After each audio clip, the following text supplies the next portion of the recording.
Welcome to the Inclusive Growth Show with Toby Milden. Future-proofing your business by creating a diverse workplace.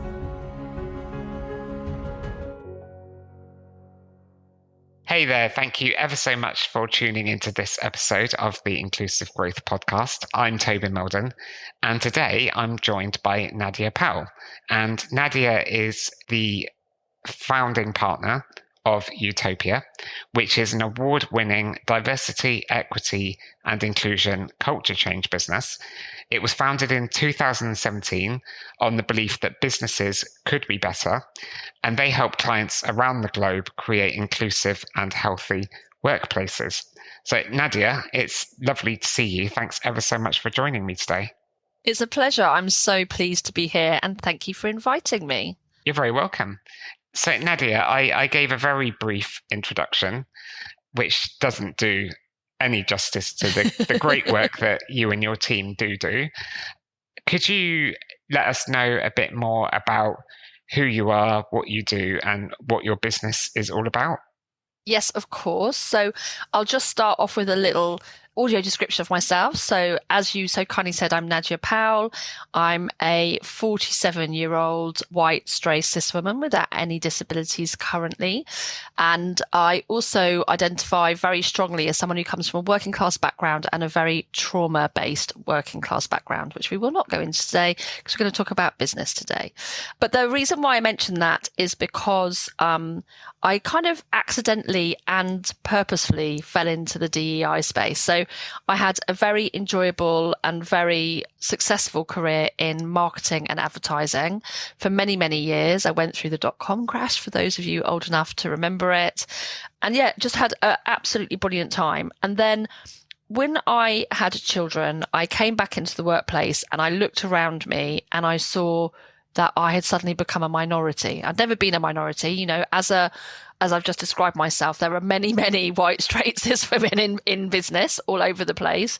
But I suddenly discovered as a minority. And I reflected on a conversation I'd had with my Auntie Harriet. Now, my Auntie Harriet is very important to me because she was a feminist in the 70s and 80s, and she ran a theatre troupe. And when I was about 15, I remember I was in the car with her and I said, "Dear Auntie Harriet, you can stop now. We don't need any more of this feminism stuff. The world is very, very equal and wonderful, and I'm doing fine. So do you know what? All you feminists can just take a little bit step back and we can just get on with the world because it's all good." And I jumped to the age of 32 and I'm just like, oh my word, I am so naive, so not seeing things that I should be seeing, because I suddenly realized that I had become a minority. I then did lots of different projects. I did a project called Millennial Mentoring, where I worked with young people at Hackney Community College who came from very low socioeconomic backgrounds. And I saw that the chances of them getting the sort of jobs I'd had, because I'd had some really lucky breaks in my teens and 20s, were very low, just because of their circumstances of birth. I then did some work around the Great British Diversity Experiment, and I started to see how so many different marginalized individuals were not being given the opportunities or the equity in order to thrive in business, whether somebody with a disability or somebody of color. And I then did something called Christmas So White, when I realized that just even the algorithms within Google were presenting this white, heteronormative, without a disability world. And it was a big moment for me because I'd gone from this like, la, la, la, isn't life wonderful? Yes, life was quite hard for me when I was younger, but it's all good now, to going, this just isn't right. This just isn't right. The world is deeply unfair, deeply unequitable. And my marketing work suddenly started to fade slightly into insignificance. Been a brilliant career and I'd loved it. It was so much fun. And so in 2016, I left that world, and in 2017 founded Utopia. Again, I think slightly naive. That has been a constant theme of my life, but naivety sometimes means that you do things that you would never normally do. And as you so kindly said, we founded it with the belief that businesses needed to be better, that all the people in work, and I was meeting them more and more and more, who were made to feel that they didn't fit, they didn't belong, or they weren't right, they needed to change, or they weren't even allowed through the door. It just wasn't okay. And it was their brilliance that businesses were missing out on, and the mental health impact on that exclusion just wasn't okay. Fast forward to today. So yes, with Utopia, we work with awesome businesses such as Procter & Gamble or Coca-Cola Europe Pacific Partners or Spotify or Google, so many different businesses. And our main focus is on creating and working towards a thriving world where everybody gets to feel like they belong in business, no matter who they are. Brilliant. That's really good. I find it so inspiring because obviously I've set up my own diversity and inclusion consultancy, and we've got a very similar mission and vision. So we're both on the same page and trying to achieve the same thing. We've got a lot to get through. Actually, Toby, I'll just say one thing. We call it survivor's mission. I hadn't heard that phrase before, but Tolu mentioned it to me. No, and for me, it really sums it up. I feel like I survived my first 20 years were very problematic, and I feel like I survived that. And now I'm like, well, my mission is to make sure that people don't have to survive that kind of thing. So I find that a really useful phrase. Like you said, I hadn't heard of it. It sounds like you hadn't heard of it, but I say the reason why I do this is I've got a survivor's mission. My mission is to ensure that anyone surviving anything is being helped. But hopefully some people just don't have to survive prejudice at work because it's not happening. That's not a phrase I've come across before, and it does resonate with me. And I think there's some truth to that for me. As somebody who's disabled, I've faced my own barriers in trying to get into the workplace or get ahead in the workplace. And I don't want the next generation of disabled people to have to experience similar barriers. So that's actually a really, really useful phrase. So today we are going to be talking about allyship and your own journey and what you've learned on that. Obviously, you do specialize in culture and you work with senior leaders. So there's a lot that you can share about what senior leaders should be doing on this journey and the conditions that are needed to make real change. And then I think we'll end up by talking about what the person listening to us right now could actually do, some practical things, maybe how they could be aware of their blind spots and how they can check in with their own privilege as well. Let's start with the basics right at the beginning. What is allyship?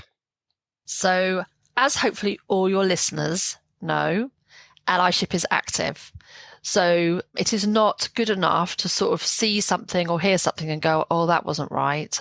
That made me feel uncomfortable, or that person shouldn't have said something, or that person shouldn't have done something. Allyship is where you are not a bystander and you intervene in whichever way possible. Or if you are a leader, you take actions to drive equity within your business. Because I think often allyship is seen as if you hear a microaggression or if you hear something, you should intervene. Yes, 100% it is that. That's day-to-day allyship. But when we're in the business world and when we're leaders, it's about going, okay, let's take a look at this recruitment process. At the moment, everyone we're hiring seems to have a very similar demographic. They're fitting into the dominant majority. I'm going to talk to my recruitment people about that, and I'm going to challenge them to diversify our recruitment. Or we're looking at our talent for the next year, so doing the talent identification and succession planning. And actually, when we look at our succession planning, they're all matching the dominant majority. So I'm going to challenge my HR leaders and my people managers to, have we got the right criteria? Are we actually just cookie cuttering all our people that we have and doing culture fit rather than culture add? So for me as a leader, it's about taking definitive action to drive equity through a business, not just delegating it to HR and going, oh, I'm done, or delegating it to people like you and I and saying, oh, well, the externals are going to sort it out. It's about, as a leader, taking real, genuine action to drive change. And I think often leaders think, well, I don't have the answers. You don't need to have the answers. You just need to ask the right questions. Yeah. And then the answers can come from your HR team, your DEI team, or from externals. But it's up to you as a leader to be really, really, just like you do when you look at the numbers, or you look at the marketing plan, or you look at the sales forecasts, asking the right questions. Definitely. It reminds me, when I do inclusive leadership training, I talk to people about Simon Sinek's model, the Start With Why, the book that he wrote. And he says that it's the responsibility of leaders to start with the why.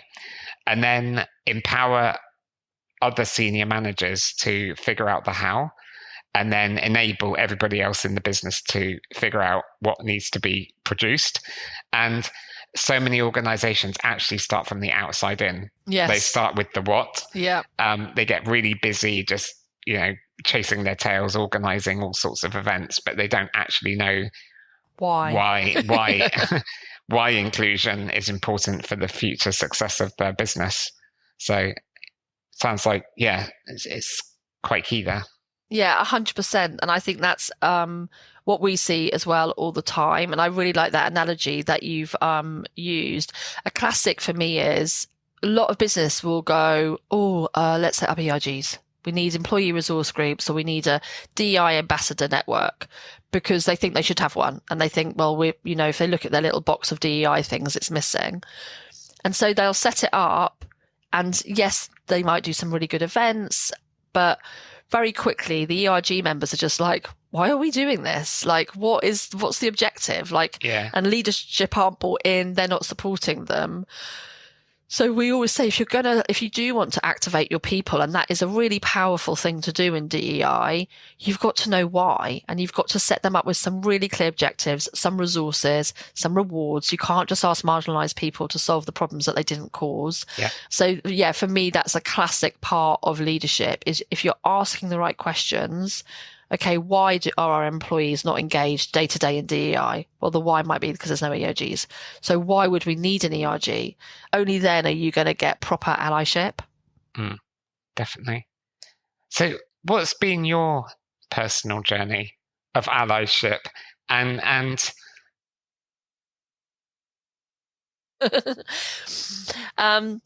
So this is something which I think is hopefully really helpful for everybody out there. So I described myself at the beginning, and as a woman in business, it's very easy to identify very strongly as a marginalized individual. So, and also because of my background, coming from a low socioeconomic background and a trauma-based background, I very much felt like I was an outsider. I was other, I was different, I didn't fit in.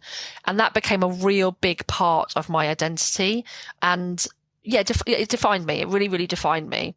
The challenge with that is that, and this comes back to the naivety, when I was doing DEI work in the beginning, or when I was interfacing with my amazing team, I was often centering my perceptions and thoughts of marginalization on my lived experience. So I would often feel that I knew a lot, that I understood what it felt to be marginalized, and that my opinion on DEI was the most important in the room because I had that perspective. And I see that a lot in women who have a similar makeup to me, because we are brought up we're told repeatedly, especially at my age, we're told over and over again that we are marginalized, that we are experiencing discrimination and prejudice. It becomes a really big part of our identity. As I started to do more complex and more sophisticated DEI work and go on a very personal journey, there was one moment where I really felt like the reality of the world was removed from my eyes. I started to understand that my experience of marginalization was my experience. It is not generic. It is not applicable to every situation. And also, it's really not the most important in the room, depending on the conversation. Obviously, if it's very much a white female discussion, then my perspective is quite important. But I don't have a right to talk and to lead on sessions which are about racism. I don't have a right, and this may sound really, really obvious, but I see it happening over and over again, where women who look like me are trying to own, lead, and dominate spaces where they just shouldn't belong. I don't have a right to own a space which is around disability. I understand the levers that need to change within a business, but I don't have the nuance of understanding that can bring the real intimacy to the solution that will make the solution really, really powerful. So for me, one of my biggest lessons around allyship is to make space and to not take up space. So I've always had this one line in my life, which is my guiding value, which is do the right thing. So whenever I get stuck, when anything is complicated, I just go, okay, what's the right thing? I don't care. Block off all the noise from everywhere else. And now I have do the right thing and make space. I am naturally quite a dominant personality. I'm a big personality for people who have met me. So it's just a rule I should apply to everything anyway. But being really humble and understanding that some of the nuances of experience are so important to understand. And if you have a loud voice, you could be inadvertently silencing those nuances. One example of that was I was on a call with one of my team members, Wangu, who is LGBTQ+, and the client was asking us to come up with a solution around an LGBTQ+ topic. And I immediately go into, we could do this, we could do this, we could do this. And I'm looking at it very top down because I'm a leader, that's my experience. And then Wangu comes in with 3 other suggestions, which I would never have seen or thought of, because they came from his real nuanced understanding of the topic. Yeah. And it was the combination of me and him that made for brilliance. And my kind of golden rule is that if we're talking about a very specific topic, if somebody from that community is not in the room, then we're not going to talk about that topic. Now that's really hard. If you're a DEI leader in an organization and you're often they're very isolated roles. Like you might be, I've got many clients who are a DEI leader globally and they're the only one. And the majority of DEI leaders we work with are white women. Sometimes they're LGBTQ, sometimes they may have a disability, but they are typically white women. So building that nuance is really, really hard because people are looking at you to lead all the time. Yeah. So in this instance, my advice is find your allies. Again, I think there's a phrase in the disabled community, which is nothing about us without us. Yes. That should apply to everything. No matter how obvious it might appear, nothing should ever happen in this space without the community that it impacts being integral, with their voices having equal, if not more weight than the culture change experts or the discipline experts that might be in the room. And the last point I'd say on that is I think there is and this is potentially sounding a bit mean, so I'm just going to apologize now. But I think there is we hear about it a lot, a particular violence that white straight cis without disability women can undertake, because we have such a strong identification with marginalization. We really can have the tendency to silence people. And I hear that especially from women of color, that they find their biggest barriers to inclusion are not the white straight men in the building. It's the white straight women, because the white straight women try and identify with them and try and say, yeah, I get it. I understand that. I can't ever understand what racism feels like. I can have empathy for the impact, but I cannot ever understand it. So that humbleness for me is absolutely key to allyship, and that real mantra, nothing about us without us. Thanks for sharing your personal journey with us. That's some really great learnings. Now, a lot of people that listen to this podcast are senior leaders. We get a lot of heads of HR, chief people officers listening to this show, lots of company directors who are running departments. What can you share with senior leaders about what they should do to become a great ally for underrepresented people within their own organization? Thanks for asking that question. So I think the first point will be what I mentioned just a minute ago, which is really think about what you're not seeing. Because of your lived experience, there will be many, many things which you just don't understand are happening. So something that a senior leader will often say to me is that, there's no racism in my organization. I'm like, but no one will be racist to you because you're white. So, and also because you're a leader. So how would you know it's not happening?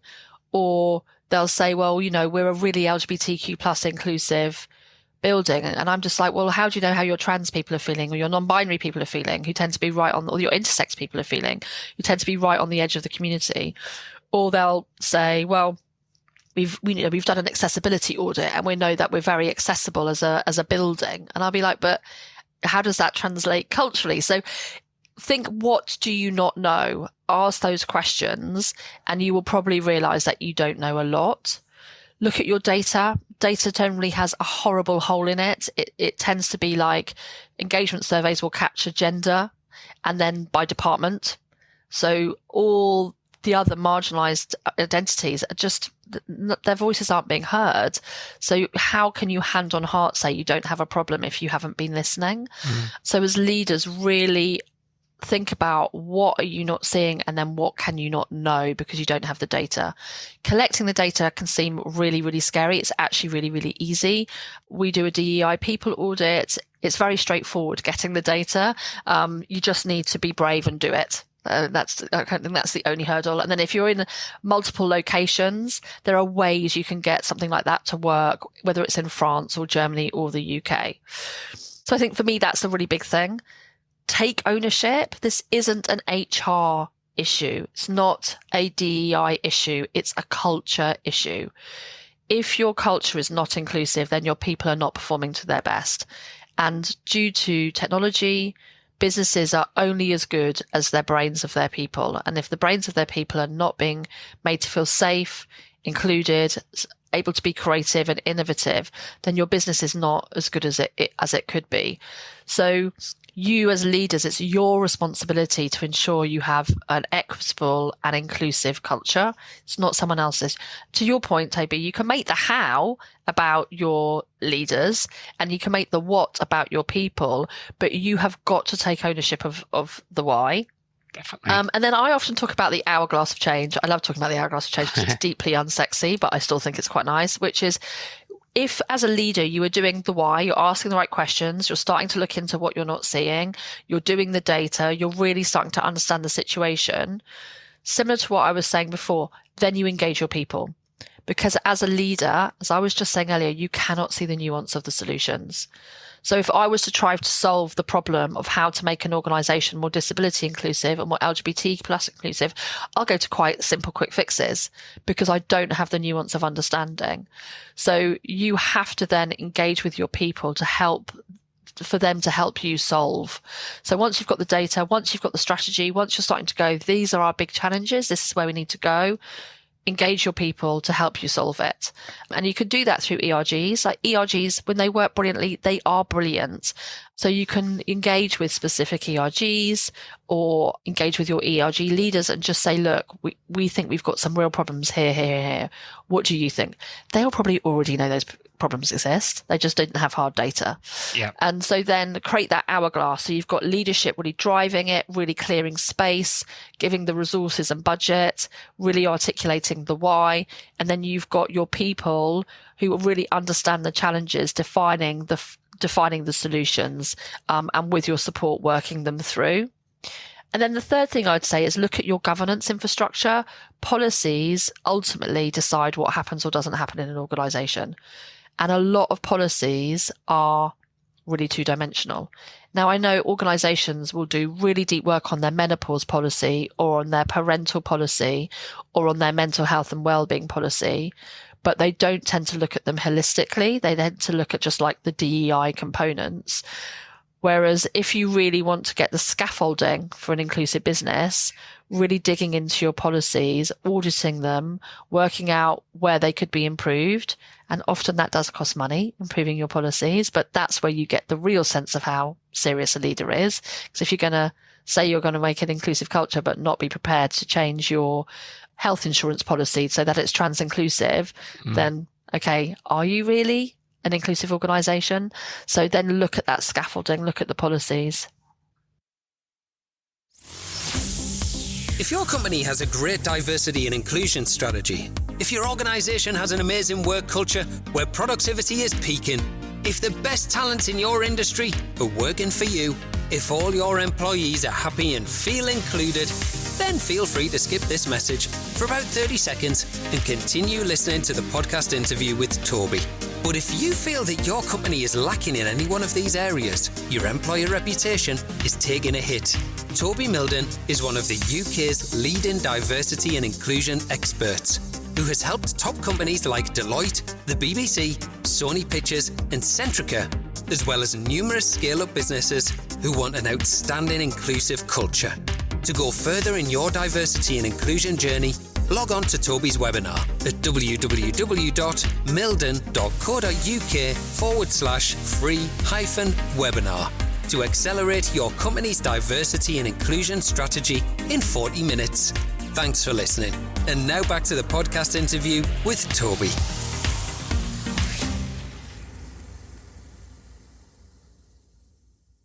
You've given a really great and concrete list of things that a senior leader really should be thinking about, which I think is brilliant. But what are the conditions that need to be put in place to make change effective? And I know this is your sweet spot because you are, you and your agency are culture experts, and I know that you are change agents, and you help organizations transform. So hopefully this question's right up your street. What are those conditions that need to be in place? So first of all, Toby, you can join every single new business meeting I have now you've said that, because that was so kind. So thank you. You're welcome. I think one of the things I want to disrupt on conditions is I think we have this a lot. People think if they have an inclusive organisation, it's going to be quiet. So they think an inclusive organisation means everyone's just wafting around, being their identity, no one's challenging them, and the organisation is just like a utopia, hence why we're called Utopia. Yeah. That's just not the case. An inclusive organisation is really noisy, because we can't stop all the prejudice and discrimination that's happening in society from coming into our offices. So we're never going to have a workplace where microaggressions don't happen, where prejudice doesn't happen, where discrimination doesn't happen. It's a sad thing to say, but it's true. We're humans and we're messy. And if we try and ignore that or avoid that, we're never going to solve anything. We have to just accept we're humans and we're messy, and we come into the building with beliefs, with prejudices, which are not always inclusive to everybody. So a really, really core condition of creating a culture where change can happen is one which is psychologically safe. So where people can share how they're feeling. So something we hear all the time is, when you engage with ERGs, a person of colour will say, well, I've raised this issue for 5 years, but I just get told I'm difficult. I get told I'm making a fuss about things. I get told, well, it's too expensive to do that. We hear that a lot when it comes to disability inclusion, but that would be really expensive. Yeah. Okay. But let's just flip that. If you had to change something to let women into a building and you said it was too expensive, what do you think the headlines of a newspaper would say about that? Office doesn't allow women into building because it's too expensive. Yeah. It's just not an acceptable thing to say. So, or to think or believe. So you want people to be able to say, this needs to change. This isn't right. I'm not happy about this. Somebody said this to me. It was really upsetting. Because only through the noise can you solve. It's a bit like if you're in marketing, without understanding your consumers and your marketing plan is going to be really, really rubbish. It's just the same in DEI. If you're just met with silence and everyone's just like, yeah, everything's fine. I mean, yeah, totally fine. Yeah, 10 people of colour did leave in the past year, but that's just a coincidence. There's no real reason. If you've got that silence, then the condition is not there to drive inclusion. So the work you need to do really early on, and you can do this before the data and before the strategy even, is you need to create a common language and understanding and a set of expectations around DEI so everyone understands this is acceptable and this is not acceptable, and create psychological safety and tools so that if someone does make a microaggression or does say something which is prejudicial, a conversation can be had there and then. It doesn't need to be white or straight fragility of like, I didn't mean it. Oh my God, you must hate me. Don't report it. It needs to be, I'm so sorry. You're right. What I said was actually really harmful. And I'm just going to go and do some research and think about this and think about why it happened. And if you feel comfortable, I'd also love to have another conversation with you about in the future. But totally, if you don't feel comfortable, I know it's on me to educate myself. You want those kind of conversations to be happening all the time. So for me, that's kind of like one of the most important conditions, that shared and common language and a base level of understanding combined with the psychological safety and permission for people to say when things aren't quite working and aren't going well. Yeah. And that will create loads of noise. And as an HR, noise often feels like it's bad. You're like, oh my God, there's loads of people saying something's not right or something's not happening. But it's not. It's brilliant because it means people can actually authentically be themselves and they can thrive in the workplace. And you're releasing, with that noise, you're releasing all their creativity, all their innovation, all their passion. Whereas when you've got silence, then that is people holding back all their creativity, innovation and passion because they don't feel safe. They don't feel like they can be who they should be. So that's a big condition for me. Yeah, a model that I use a lot is Patrick Lencioni's 5 Dysfunctions of a Team. Oh, I love that. I've not heard of that. I'm going to have to check that out. Absolutely, because he's saying dysfunctions are good in this instance, or is he? So his book is called 5 Dysfunctions of a Team. He's basically got a pyramid with 5 layers, and he has 5 dysfunctions. So these are the things that a dysfunctional team has, and then he's got the opposite of that, of what a high-performing team would have. But the bottom of the pyramid is actually trust. Yeah. So he says that a dysfunctional team has mistrust of one another, that they don't have psychological safety, that people don't feel able to speak up. And therefore, like you say, therefore they are held back and they're silent. They're silent. They can't contribute. They can't be creative. And then, you go up the pyramid. And one other thing that you touched on actually was that I think it's the peak of the pyramid is accountability. So he's saying in dysfunctional teams, there's no accountability. No accountability. And, accountability in the D&I space is somebody saying, you know what, I put my foot in it. I got it wrong. I'm going to learn from it. I'm sorry, rather than, like you say, get really defensive, which doesn't help the situation at all. Yeah, 100%. And so, yes, for me, and do you know what I love about that phrase dysfunction though, is I would love to flip it, because for me, there's this like norm of what a functioning team is, which is everyone's polite. There's no conflict. We all just have nice cups of tea together. The leaders aren't like iconic heroes and we don't really speak to them. And I'd love to do 5 elements of a dysfunctional team, as in not the norm. So it's really noisy. It's quite hectic. Obviously there's structure, but there's no hierarchy. Everyone can speak to each other, because I think, especially in an Anglo-Saxon culture, we always see quiet and no conflict as success.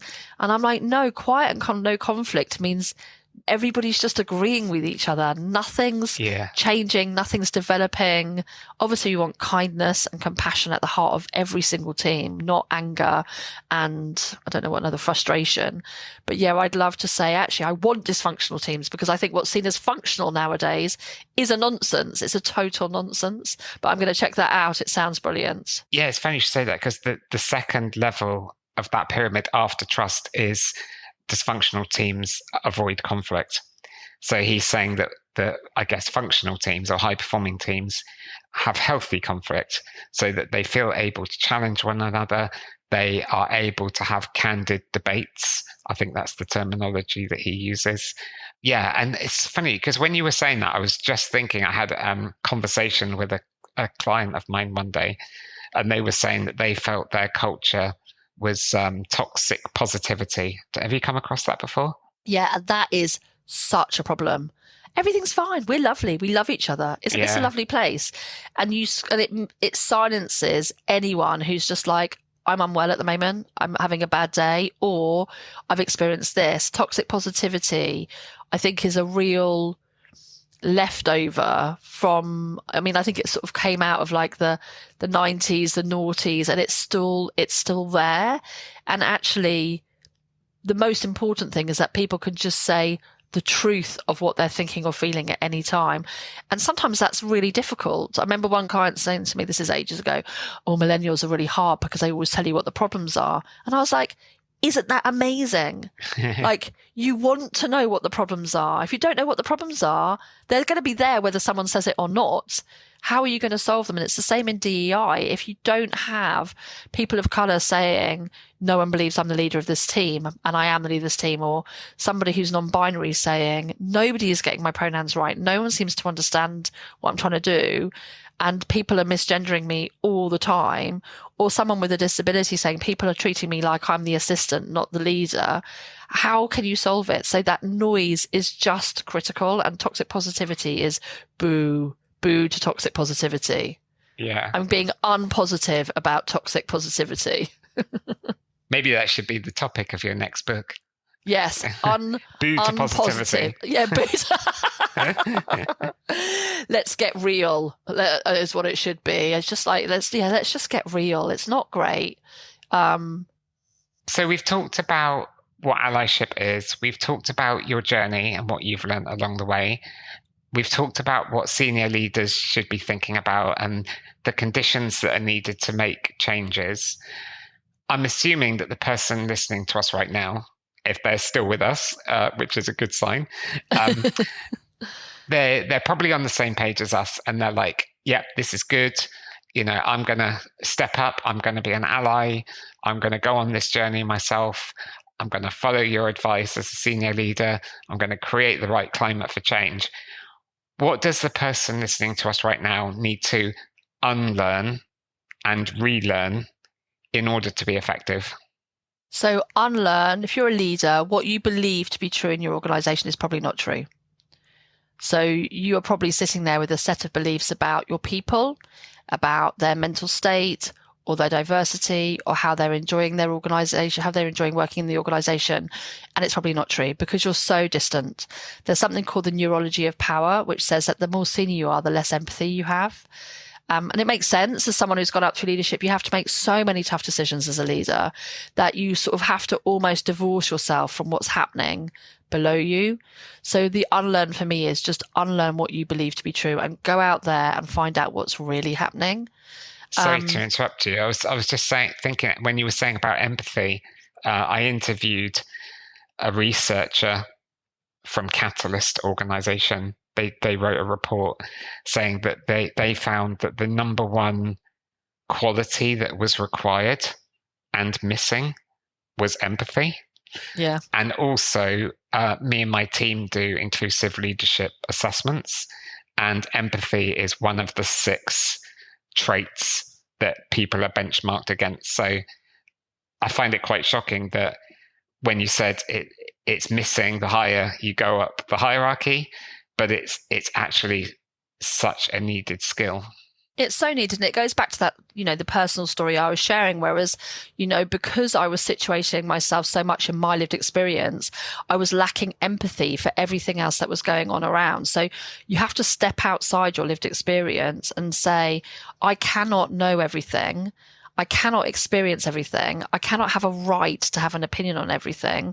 So therefore I need to collaborate in a really empathetic and structured way in order to lead me to the right places. It's that humility again, isn't it, that you mentioned earlier? Which again is really hard as a leader because everyone looks at you to be like inspirational leader.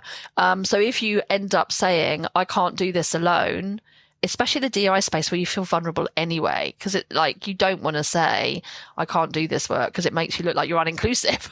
You're just so unlearning for me is just, really evaluate and question the assumptions you have about the health, diversity, sense of belonging that people have in your organization. Yeah.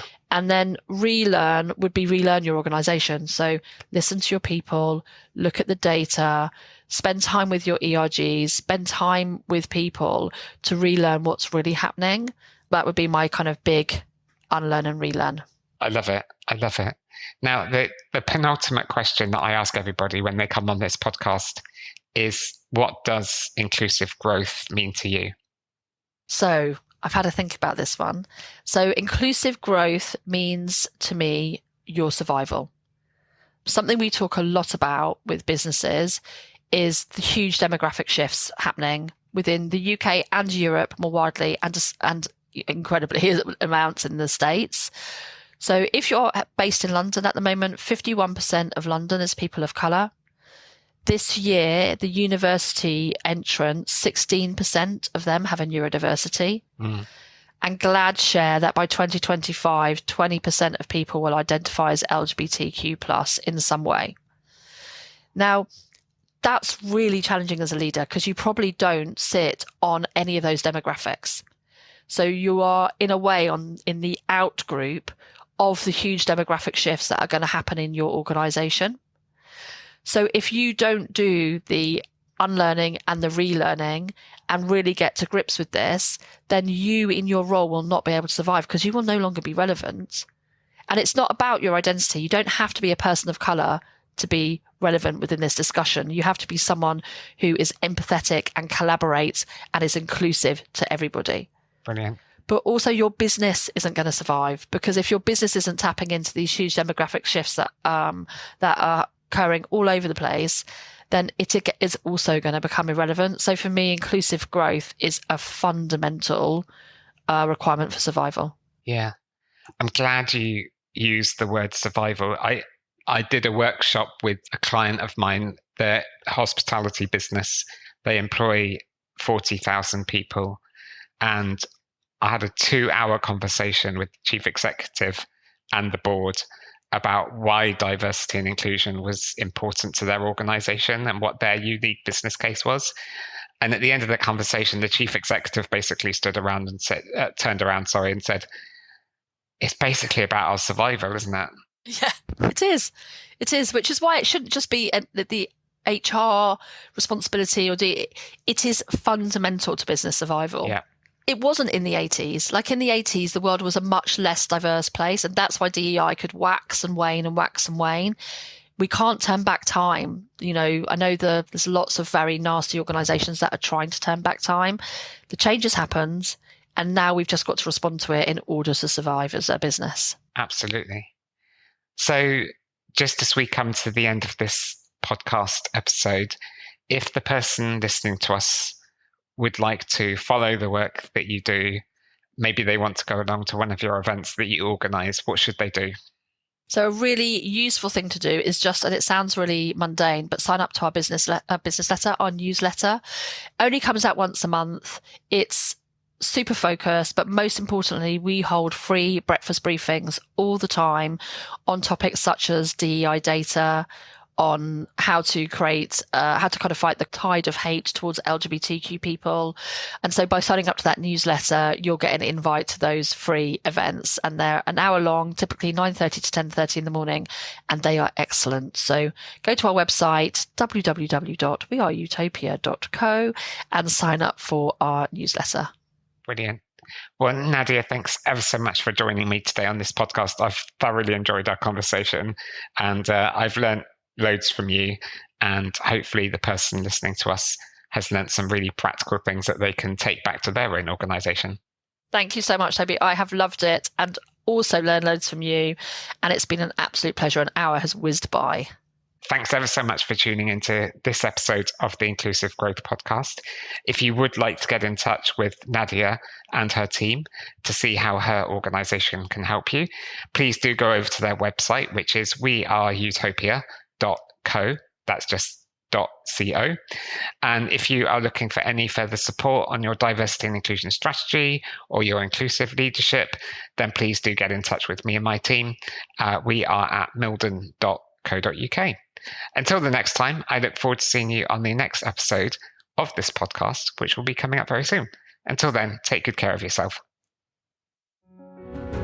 Thank you for listening to the Inclusive Growth Show.